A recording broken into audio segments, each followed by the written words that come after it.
Que Dieu bénisse tout ce monde qui se connecte en ce moment. Gloire à Dieu. Nous allons continuer notre enseignement sur la seconde venue de notre Seigneur Jésus-Christ. Alléluia. Comme je l'avais dit autrefois, lorsque nous parlons déjà de ce thème, la seconde venue, c'est qu'il y a eu une première.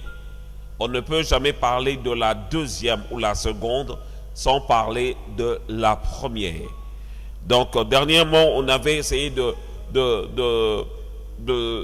comprendre que la seconde venue a deux phases. La première phase, c'est l'enlèvement de l'Église qui va se faire d'ailleurs très bientôt pour le retour de notre Seigneur. Parce que lui-même, il a dit dans sa parole, il a dit, je reviens bientôt. Alléluia. Donc, il avait dit encore dans sa parole qu'il était parti justement nous préparer une place. Et c'est alors qu'il sera de retour. Et la fois dernière, nous avons vu quelque chose que Jésus, pour sa première venue, la Bible dit qu'il y aurait un signal. Selon 1 Thessaloniciens chapitre 4, que je crois qu'on avait vu la fois dernière, qui parlait justement de ça. 1 Thessaloniciens chapitre 4, à partir du verset 16 jusqu'au verset 17, c'est alors qu'on a vu que le Seigneur lui-même a un signal donné au son de la trompette, descendra du ciel. Les morts en Christ ressusciteront premièrement. Et ensuite, au verset 17, on nous parle que, et nous aussi les vivants en Christ. Parce que là, au verset 16, on parle des morts en Christ. C'est alors aussi les vivants en Christ, ensemble nous serons enlevés dans les airs. C'est la raison pour laquelle ma prière de ce soir est de dire à une personne, à toi qui me suis sur Facebook, sur YouTube, sur TikTok, je viens vraiment te dire de tout mon cœur, ne manquez pas ce rendez-vous glorieux qui ne demande que tu changes ta position pour pouvoir accéder. Vous savez,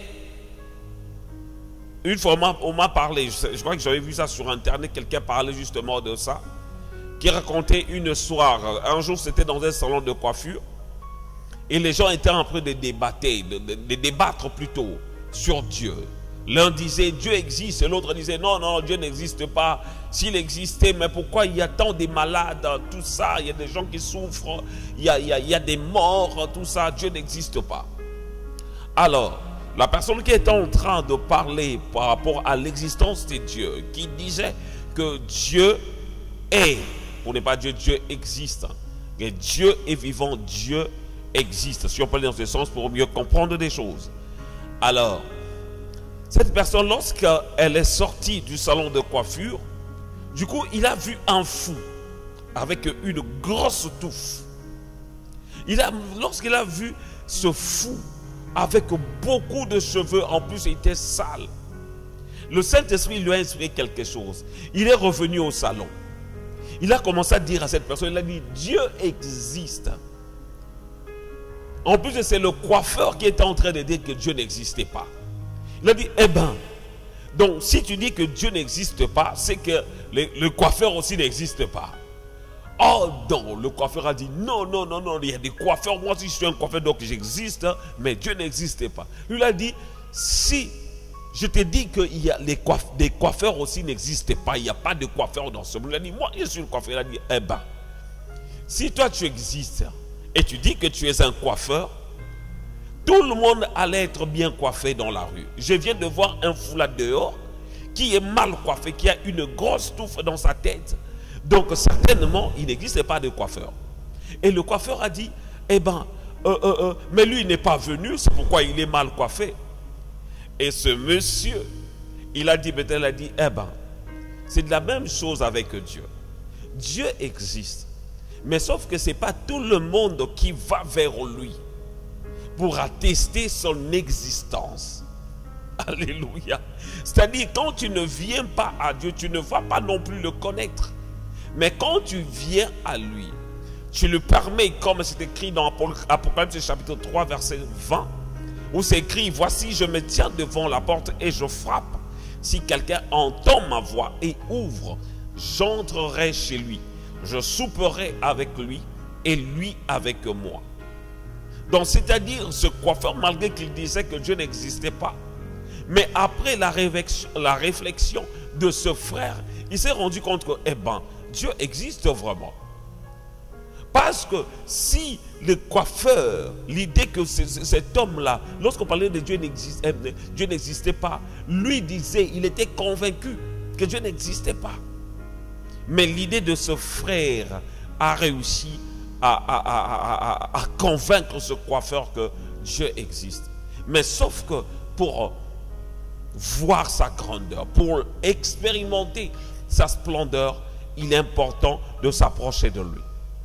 Oh bien-aimé, lorsqu'on parle, selon 1 Thessaloniciens chapitre 4 que je viens de lire, 1 Thessaloniciens chapitre 4 à partir du verset 16 jusqu'au verset 17, la Bible dit que Jésus reviendra chercher une église glorieuse, ni ride, ni rien, ni tache, ni rien de semblable. Et il viendra chercher, selon 1 Thessaloniciens, des morts en Christ. Des morts en Christ. Et nous qui sommes vivants en Christ, j'insiste là-dessus, nous serons enlevés et nous aurons un corps glorieux, un corps incorruptible pour rencontrer Jésus. Et la fois dernière, j'avais dit que la première phase de la seconde venue de Jésus, tout le monde ne le verra pas. Lorsqu'il viendra, il va se limiter au niveau des airs. C'est alors que les morts et nous qui sommes en Christ, nous serons enlevés dans les airs à la rencontre de notre Seigneur Jésus-Christ. Donc là, c'était la première phase. Et nous avons essayé aussi de parler de certaines choses qui vont se faire ce jour-là. Mais après, le mardi dernier, nous avons parlé sur la deuxième partie, donc la deuxième phase de la seconde venue de notre Seigneur Jésus-Christ. Donc nous avons parlé de la deuxième partie ou la deuxième phase de la seconde venue de notre Seigneur Jésus-Christ. Et nous avons vu ensemble que cette fois-ci, pour la deuxième phase, Jésus viendra et il sera visible de tous. Parce que la Bible dit qu'il va descendre sur les monts des Oliviers. Il va descendre sur le mont des Oliviers. Et dans Zacharie chapitre 14 verset 4 que nous avons vu la fois dernière, la Bible dit: ses pieds se poseront en ce jour sur les montagnes des Oliviers. C'est-à-dire son retour sera visible. Nous avons vu ça parce qu'il viendra avec un corps. Alléluia. Selon Actes des Apôtres chapitre 1 verset 11, là où nous avons vu les anges s'adresser justement à Jésus. Parce que Jésus, lorsqu'il était venu parmi les disciples, il avait un corps.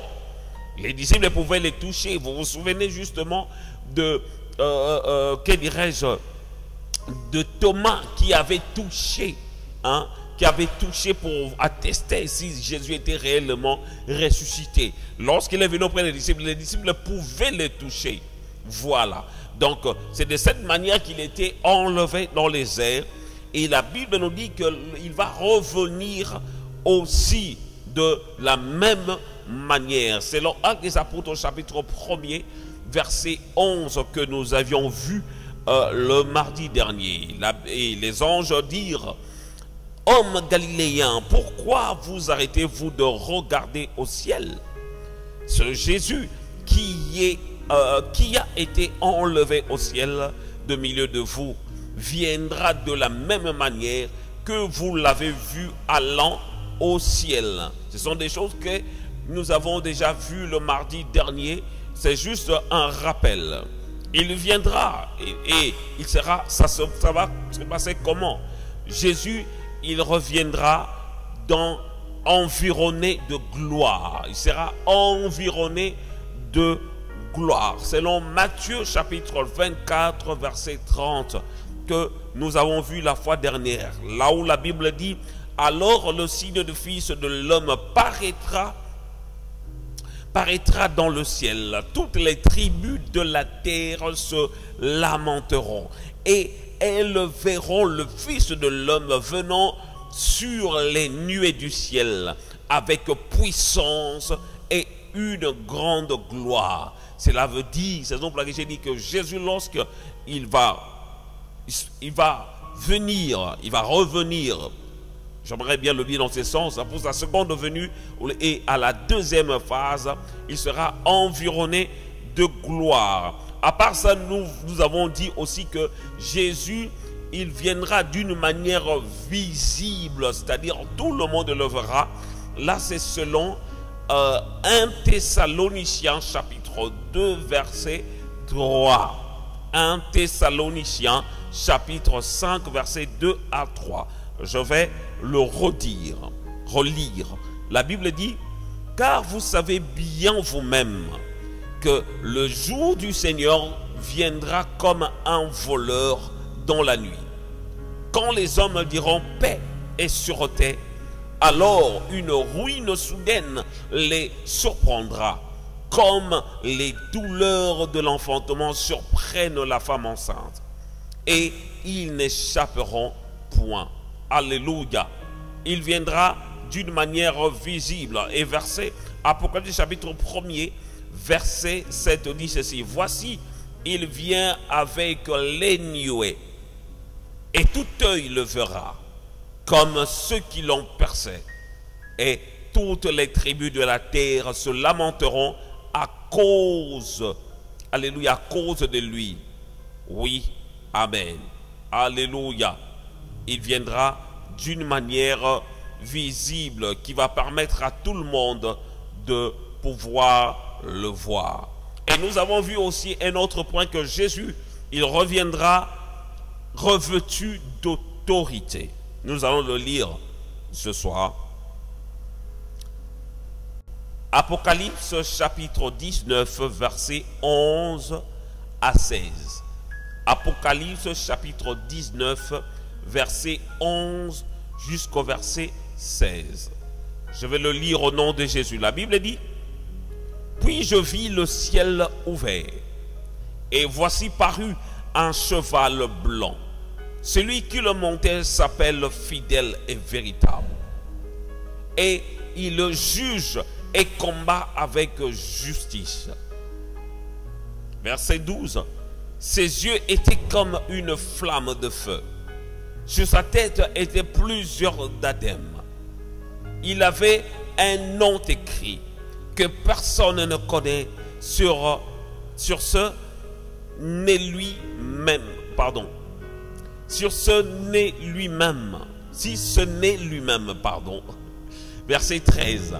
Et il était revêtu d'un vêtement teint de sang.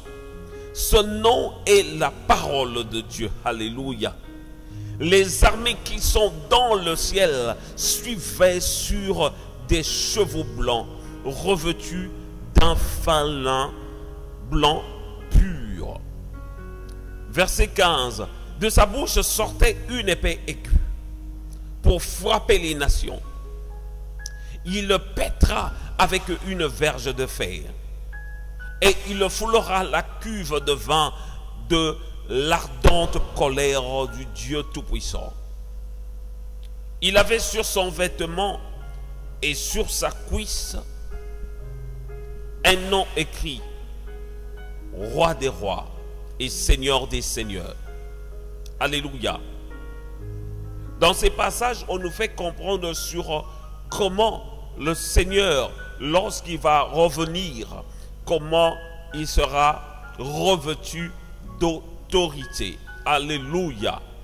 C'est-à-dire, pour la seconde phase de la seconde venue, je dirais, la deuxième phase de la seconde venue de Jésus-Christ, Jésus viendra et tout le monde le verra. Il sera couvert, revêtu d'autorité. Il va venir sur cette terre pour pouvoir aussi juger le monde, pouvoir juger aussi. Alléluia.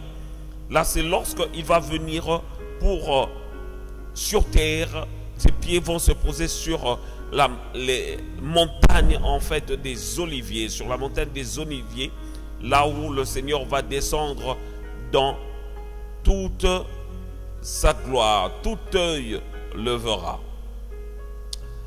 Et aujourd'hui, nous allons essayer de voir le troisième, le point C, le tribunal de Christ et les noces de l'agneau.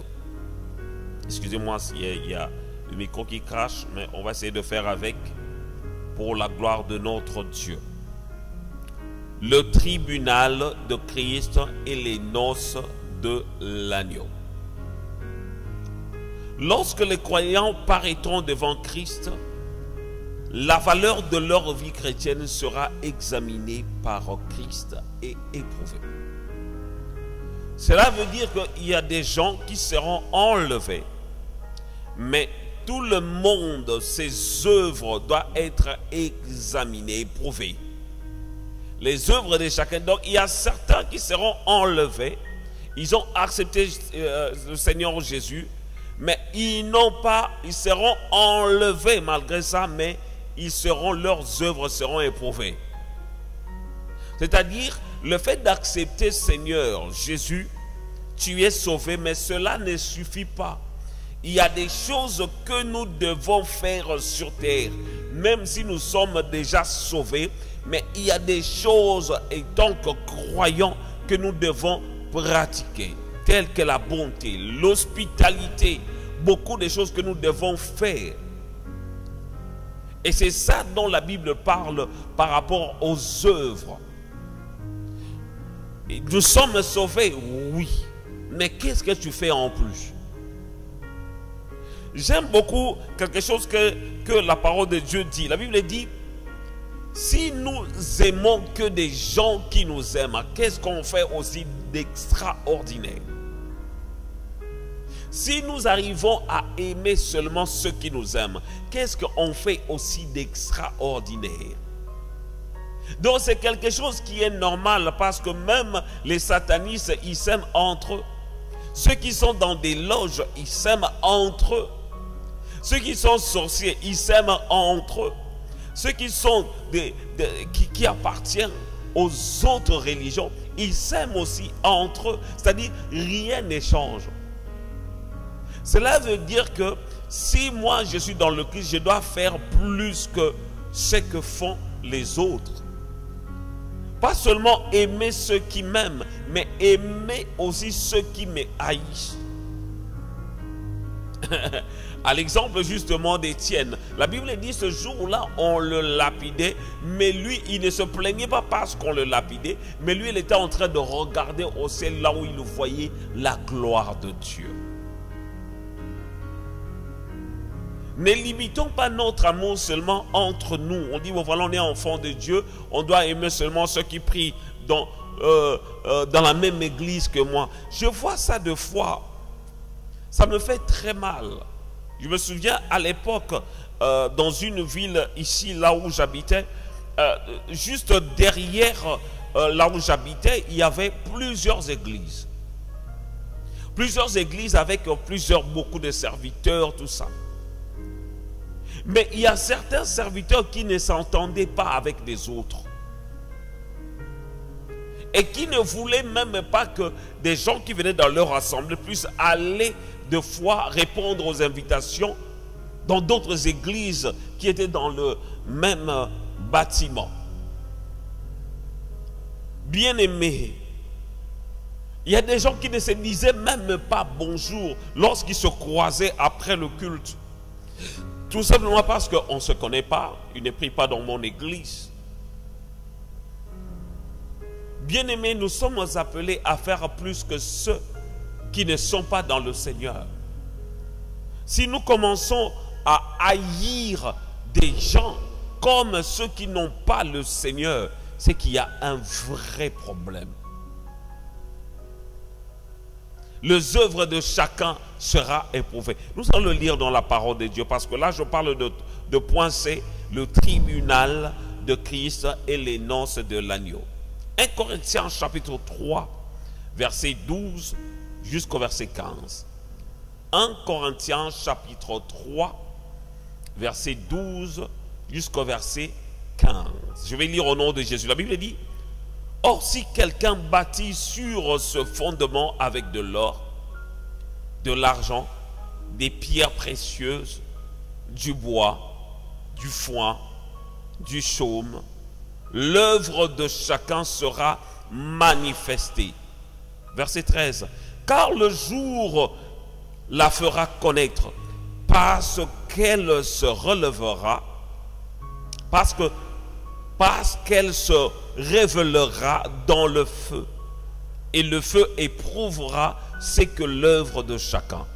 Si l'œuvre bâtie par quelqu'un sur le fondement subsiste, il recevra une récompense. Si l'œuvre de chacun est consumée, il perdra sa récompense pour lui. Il sera sauvé, mais comme au travers de feu. Alléluia.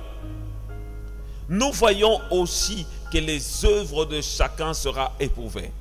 Or, si quelqu'un bâtit sur le fondement avec de l'or, de l'argent, des pierres précieuses, du bois, du foin, du chaume, l'œuvre de chacun sera manifestée.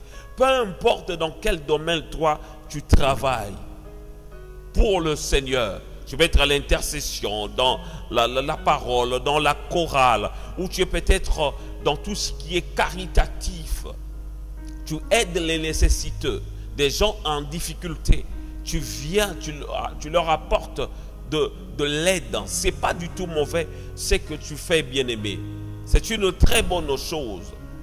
Mais la Bible nous dit que les œuvres de chacun vont passer, vont être éprouvées. On doit voir ces choses-là à la loupe. Parce qu'il y aura des récompenses. C'est la raison pour laquelle j'ai l'habitude de dire qu'on n'aura pas tous les mêmes récompenses. Je bénis le Seigneur parce qu'on veut parler d'un témoignage. Un jour,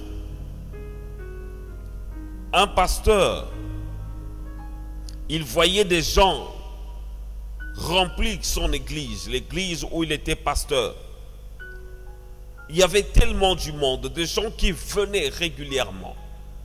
L'église, l'assemblée ne cessait de s'agrandir. Il y avait vraiment une croissance remarquable parce qu'il y avait beaucoup de fidèles, des gens qui ne cessaient de venir dans cette assemblée. À un moment, il était content, il croyait que c'était par sa force, à cause de ses prédications peut-être. Et un jour, le Seigneur lui a montré quelque chose. Il a vu, comme dans une vision, on était en train de distribuer des couronnes. Et dans cet endroit, il y avait plusieurs couronnes, de plusieurs tailles, de plusieurs, je dirais, elles étaient différentes l'une par rapport à l'autre. Et lui, il avait vu une couronne qui était tellement belle, et il s'attendait qu'on puisse lui donner cette couronne. Tellement elle était excellente, elle brillait. Et il a vu, on donnait des couronnes à chaque personne qui était dans cet endroit. Et la plus belle couronne, la couronne laquelle que lui, il comptait qu'on puisse le lui remettre. Et ce qui s'est passé, il a vu, on a juste fait passer la couronne devant lui comme ça, jusqu'à ce qu'on a posé cette couronne sur la tête d'une dame. Et ce qui est bizarre, il a quand même dans cette vision reconnu le visage de la personne, de la dame à qui on avait remis cette couronne. Il était choqué dans ce sommeil. Il a dit, mais qu'est-ce qui se passe? C'est quoi cette vision? Moi, j'attendais à voir cette couronne. Mais pourquoi on a donné cette couronne à cette vieille dame? Le Seigneur lui a dit, va voir, va le matin, très tôt le matin, tu vas voir ce que cette dame fait à l'église. Et ce qui est merveilleux, le pasteur est parti très tôt le matin. Il était dans son bureau. Et il a vu une dame, cette dame qu'il avait vue dans sa vision, rentrer dans l'église. Elle s'est mise dans un coin, elle a commencé à prier.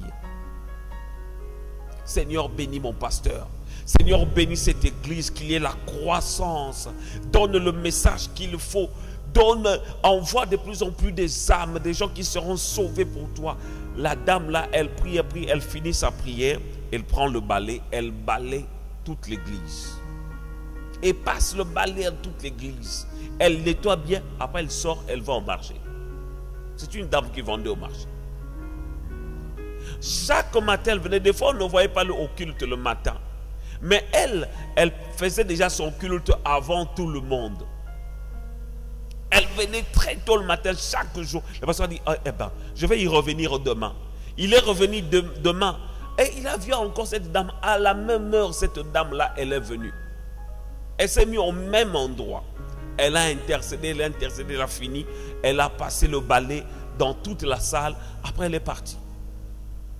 Depuis ce jour-là, ce pasteur-là a changé sa manière. Lui aussi, il commence à venir dans cette église à la même heure que cette dame pour prier Dieu. Bien-aimé, de fois, on croit qu'on fait bien des choses. J'ai accepté Jésus, alors ça me suffit. Je sais que le jour qu'il va revenir, il va me prendre. Bien-aimé, ce n'est pas suffisant. Nous devons faire des choses autrement. Les disciples de Jésus avaient écouté la parole de Dieu, avaient suivi des enseignements de Jésus-Christ. Mais vous vous souvenez d'un jour de quelqu'un qui avait arraché l'oreille d'une personne, de Pierre qui avait arraché l'oreille de quelqu'un. Vous vous souvenez ce jour-là lorsque Bartimée, il criait, fils de David, Jésus, fils de David, aie pitié de moi. Quelles sont les personnes qui empêchaient que cette personne, qui voulaient que cette personne puisse se taire? C'était les disciples de Jésus. Bien-aimés, cela ne nous suffit pas d'être un disciple de Jésus. Déjà, la Bible nous parle de disciple. Un disciple, c'est quelqu'un, veut dire, un disciple, être un disciple, cela veut dire, c'est quelqu'un qui suit les instructions du maître. Un disciple, c'est celui qui suit les instructions du maître. C'est la raison pour laquelle, je bénis le Seigneur par rapport à la révélation de sa parole. La Bible dit quelque chose de merveilleux dans le livre de Matthieu que nous allons lire, que j'aime beaucoup. Matthieu chapitre 28, à partir du verset 18. Jésus dira ceci. Jésus s'étant approché, leur parla ainsi. Tout pouvoir m'a été donné dans le ciel et sur la terre.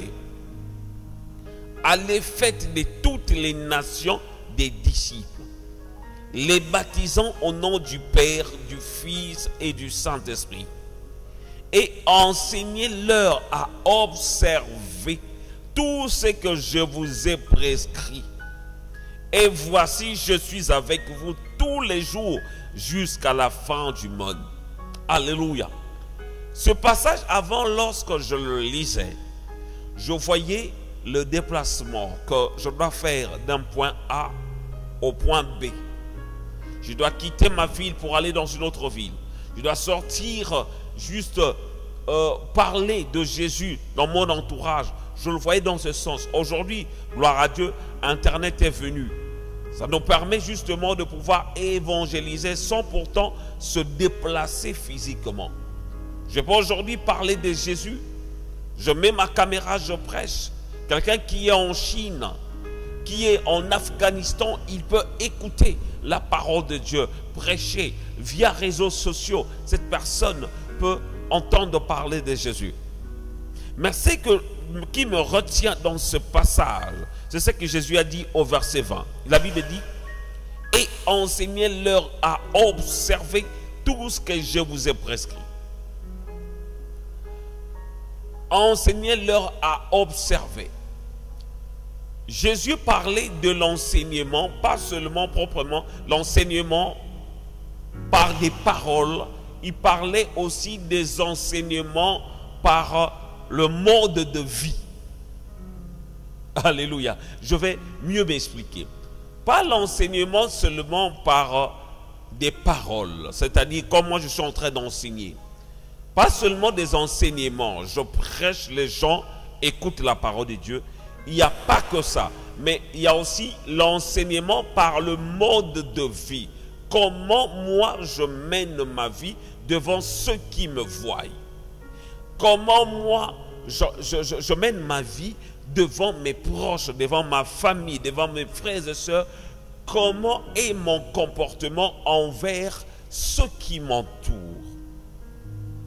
Enseignez-leur à observer tout ce que je vous ai prescrit. Et voici, je suis avec vous tous les jours jusqu'à la fin du monde. La Bible nous parle pas seulement des enseignements tant qu'une prédication, mais que nos vies soient une lettre écrite, ouverte, que tout le monde verra en nous que nous sommes réellement enfants de Dieu. Comment nous nous comportons devant ceux qui ne connaissent pas le Christ? Comment nous nous comportons devant ceux qui sont des autres religions? Comment nous nous comportons envers les païens qui nous entourent? Comment tu te comportes devant ceux qui ne veulent pas accepter Jésus, devant ton mari qui est païen, devant ta femme qui est à fond dans les choses que tu n'aimes pas? Comment tu te comportes envers cette personne? Comment, parents, tu te comportes envers tes enfants? Est-ce qu'il y a la justice? Est-ce que tu les aimes tous de la même manière?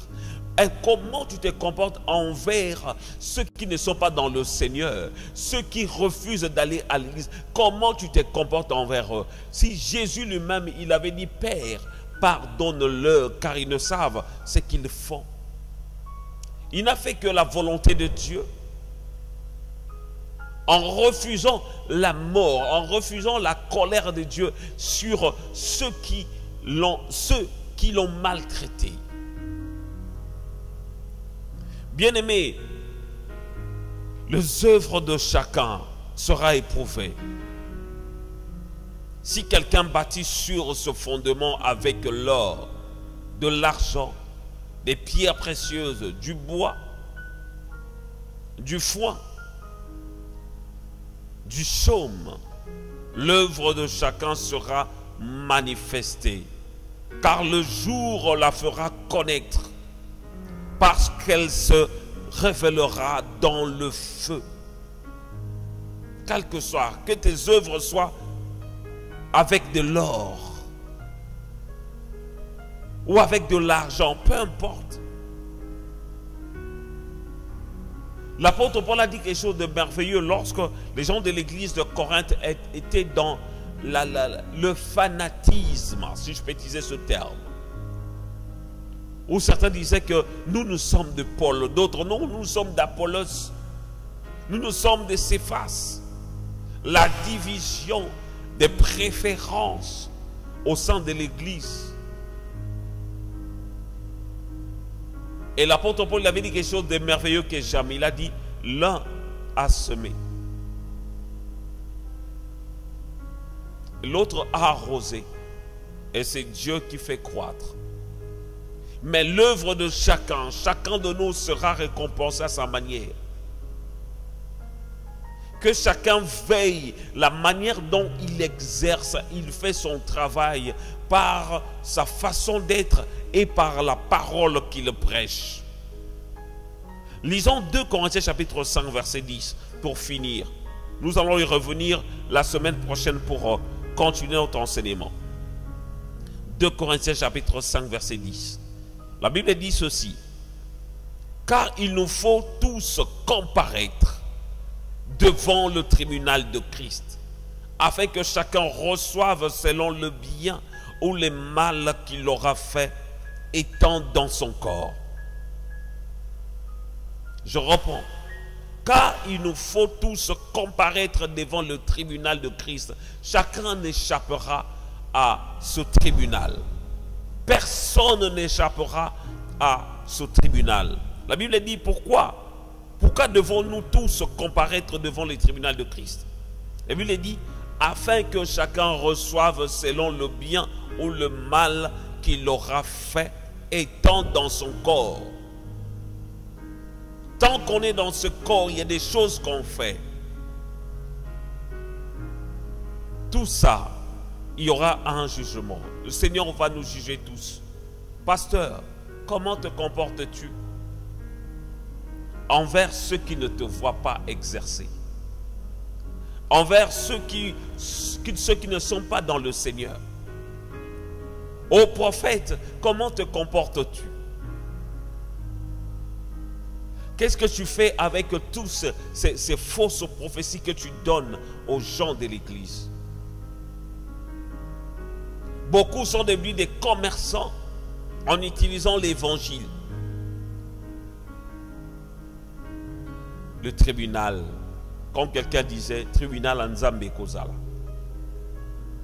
Dieu va nous juger tous selon nos œuvres. Quelles sont tes œuvres? Qu'est-ce que tu fais? Est-ce que Dieu est capable de témoigner de toi comme il avait fait à l'égard justement de Job? Lorsqu'il avait dit, as-tu vu mon serviteur Job? C'est quelqu'un d'irrépréhensible.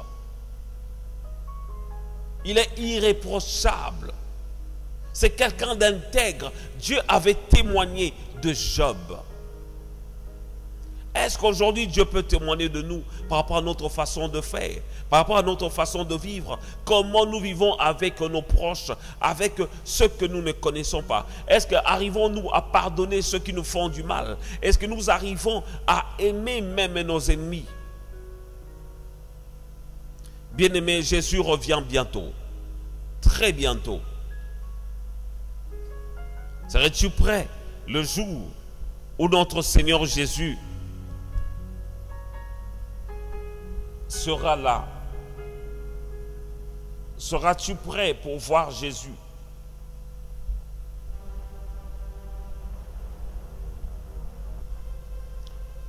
Oh Jésus, j'aimerais qu'on puisse prier ce soir. Naligio Yesu nanga Pondeo kolonanga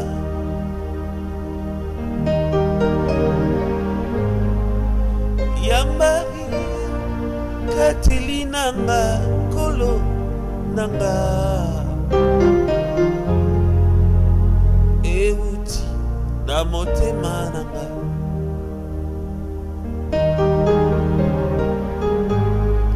Natikayo isusute. Oh Nabila, Nabila, Nabila, Sentela, Nai, oh Dei, Kolonama, oh Natala, Natala. Natala Ekulusunai Ponde Ufela Kinga Oh Nabila Nabila Nabila Setela Nayo Ponde Kolonanga Natala Ekulusu Natala Natala Ekulusu Nayo Oh Neyo Kofela Kinga. Bien-aimé, les œuvres de chacun seront éprouvées. Nous avons lu ça dans le livre d'un Corinthien. Nous avons vu. Avec quoi bâtis toi ta vie? Avec quoi? Tu es sauvé parce que tu as accepté Jésus. Et qu'est-ce que tu fais en plus de ta foi en Jésus? Qu'est-ce que tu fais en plus de ça?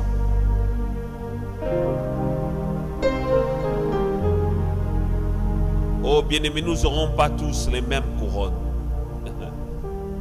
Chacun aura sa récompense par rapport aux œuvres que tu fais sur terre. Même dans une école, on n'a pas tous les mêmes résultats. On n'a pas tous les mêmes résultats. Lorsqu'on va dans une école, même à l'université, on n'a pas tous le même résultat. C'est de la même manière aussi, si je peux me le permettre. Peut-être tu auras aussi une couronne, mais nos couronnes ne seront pas les mêmes. Mais chacun doit ici-bas pratiquer des bonnes œuvres, des œuvres qui honorent Dieu, des bonnes œuvres envers ceux qui ne sont pas dans le Seigneur. Lève ta voix, demande à Dieu, Seigneur, aide-moi à pratiquer des bonnes œuvres, car je veux ces jours-là que tu pousses, Seigneur, ô Dieu des armées, éprouver aussi mes œuvres, Seigneur, et que mes œuvres ne soient pas consumées, ô Dieu, et tu puisses m'accepter comme un bon et fidèle serviteur. Lève ta voix, prie. Alléluia, au nom de Jésus. Seigneur, je viens devant toi, ô Jésus. Je ne suis pas venu seul, je suis venu avec mes frères et sœurs qui sont connectés sur Facebook, qui sont connectés sur TikTok, ô Dieu de grâce. Nous sommes venus parce que nous savons que ce jour-là, Seigneur, les œuvres de chacun, Seigneur, ô Dieu, seront, Seigneur, ô Dieu de grâce, éprouvées, ô Dieu de grâce, ô Père Saint, Père de gloire. Seigneur, je viens de comprendre ici que nous n'aurons pas tous les mêmes couronnes, que nous n'aurons pas tous les mêmes couronnes, nous n'aurons pas tous les mêmes récompenses, Seigneur, ô Dieu de grâce.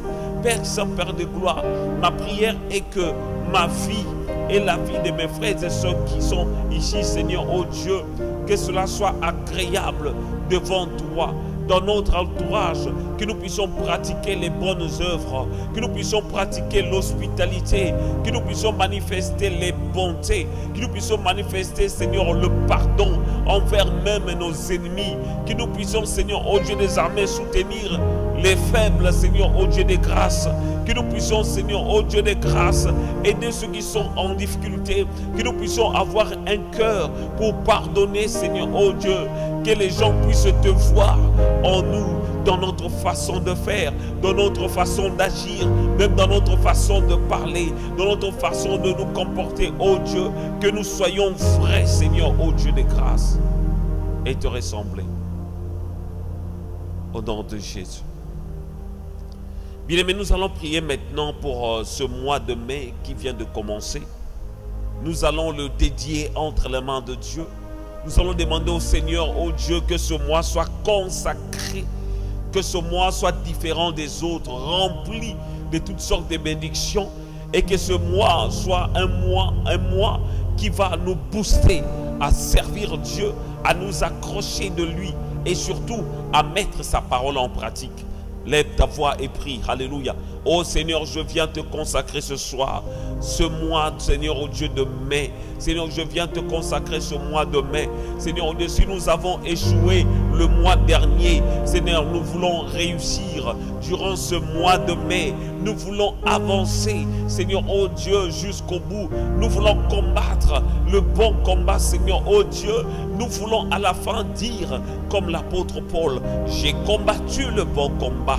J'ai gardé la foi, j'ai achevé la course et maintenant une couronne m'est réservée. Alléluia. Oh Dieu, nous ne voulons pas seulement combattre le bon combat, nous voulons encore, Seigneur, garder la foi. Nous voulons, Seigneur, oh Dieu, courir, Seigneur, oh Dieu, jusqu'au but, Seigneur, oh Dieu de grâce. Nous voulons, Seigneur, oh Dieu de grâce, afin de remporter, Seigneur, oh Dieu, cette couronne, oh Dieu. Oh Dieu. Seigneur, oh Dieu.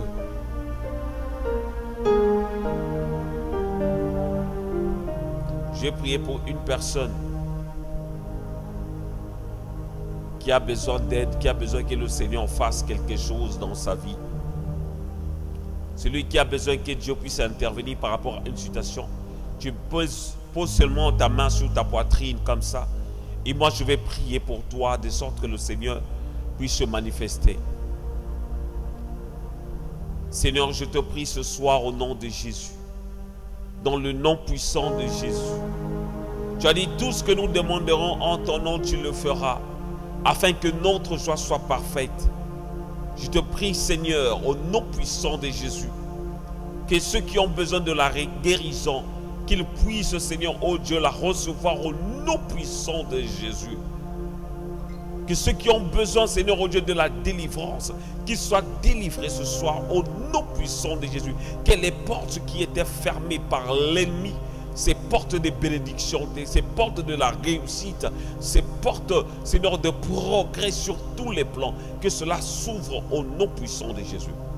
Et que la grâce de Dieu abonde sur ta vie, toi qui me suis, sur ta santé, que tu sois en bonne santé, qu'on prospère l'état de ton âme, que tu puisses réussir sur tous les plans, que le progrès soit ton ami, que la réussite soit ta compagnie, alléluia, au nom puissant de Jésus-Christ, et que la grâce de Dieu s'empare de toi, la vie de Dieu puisse t'accompagner chaque jour au nom puissant de Jésus. Merci Seigneur pour ta grâce, ta bonté et ta miséricorde. Merci pour ce que tu fais et ce que tu feras par la suite, afin que l'on sache que tu es le véritable Dieu et le maître des maîtres. Au nom puissant de Jésus. Amen. Amen. Gloire au Seigneur. Je bénis Dieu pour ce moment qu'il nous a accordé. Merci à toutes les personnes qui nous ont soutenus, qui sont là. Je vois Landry Mukumba, Ladi Tondo, que Dieu vous bénisse. Fabrice Ibwanga, Maman Bérénice Fantoum, je vois Dodino Punga, oh, depuis l'Angola, gloria a Deus, que Deus te abençoe. Voilà, je bénis aussi tous les amis qui sont sur TikTok. Je vois Zenata, que Dieu puisse te bénir. Je vois DM qui est là connecté. Et il y a aussi d'autres personnes dont je ne peux malheureusement pas voir leur nom. Ceux qui sont sur Facebook, que Dieu vous bénisse. Nous allons nous revoir la semaine prochaine. Et bientôt, nous allons reprendre notre émission sur, que dirais-je, à la lumière de la parole. Nous allons reprendre parce qu'il y a pas mal de sujets à aborder. Nous aurons l'occasion aussi de recevoir d'autres intervenants, d'autres prédicateurs qui vont nous enseigner sur pas mal de choses. Nous allons aborder plusieurs points. La fois dernière, nous avions abordé un thème important. C'était sur l'imposition des mains. On avait vu cela et la conclusion était pour nous faire comprendre on ne peut pas imposer les mains par précipitation. Imposer les mains, c'est tout à fait biblique. On l'utilise souvent lors de l'ordination et lors d'une maladie. Quelqu'un est malade parce que la Bible dit quelque chose là-dessus. Hein? Lorsque on a prié pour Paul et Barnabas pour leur libérer, pour qu'ils puissent rentrer dans le champ missionnaire, la Bible dit on leur a imposé les mains. Alléluia. Pour qu'ils puissent rentrer pleinement dans la mission. On a prié pour eux en leur imposant les mains. C'est tout à fait biblique. On nous parle aussi que si l'un de vous est malade, qu'il appelle les anciens de l'église, qui vont prier pour lui en lui imposant les mains. Ils peuvent utiliser aussi l'huile. Hein? Bon, pendant que l'imposition des mains, c'est tout à fait biblique. Mais cela ne doit pas se faire systématiquement, qu'il faut forcément le faire. Non, tout doit se faire sous la conduite du Saint-Esprit. Ce sont des choses que nous avons vues la fois dernière, parce que je voulais vraiment marteler là-dessus, parce qu'il y a des serviteurs qui poussent des gens. Imposer ne veut pas dire pousser des gens pour qu'ils puissent tomber. On n'a pas besoin de pousser des gens. Si le Seigneur veut, par sa puissance, faire tomber quelqu'un lorsque nous prions pour la personne, ça va se faire. Mais ne poussons pas des gens. On ne peut pas obliger à Dieu de faire quelque chose. Sinon, on risque d'être frappé comme Uza. Pour ceux qui connaissent l'histoire. La Bible dit d'imposer les mains, impose les mains. Mais ne le ferez pas précipitamment. essaie surtout d'être à l'écoute. Est-ce que le Seigneur veut que tu imposes les mains?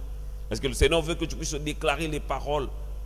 Ça m'est arrivé le dimanche dernier, pendant que j'en priais justement avec des amis pour un frère qui était malade. Pendant que je priais, le Seigneur me mettait à cœur qu'on puisse utiliser l'huile d'onction, oindre la personne. Une conviction, je le dis, heureusement, l'homme de Dieu aussi, il avait eu la même conviction. Il a fait ce que le Seigneur voulait qu'on puisse faire. C'est de cette façon qu'on doit fonctionner sous la conduite du Saint-Esprit. Donc prochainement, nous allons y revenir par rapport à un autre thème, toujours dans notre émission, à la lumière de la parole de Dieu. Et c'était votre programme ce soir, Parole et prière, et notre enseignement sur la seconde venue de notre Seigneur Jésus-Christ, qui était enseigné justement par votre serviteur, l'évangéliste Edgar Kongolo. Et je vous dis à très bientôt. Que Dieu bénisse. Bye bye.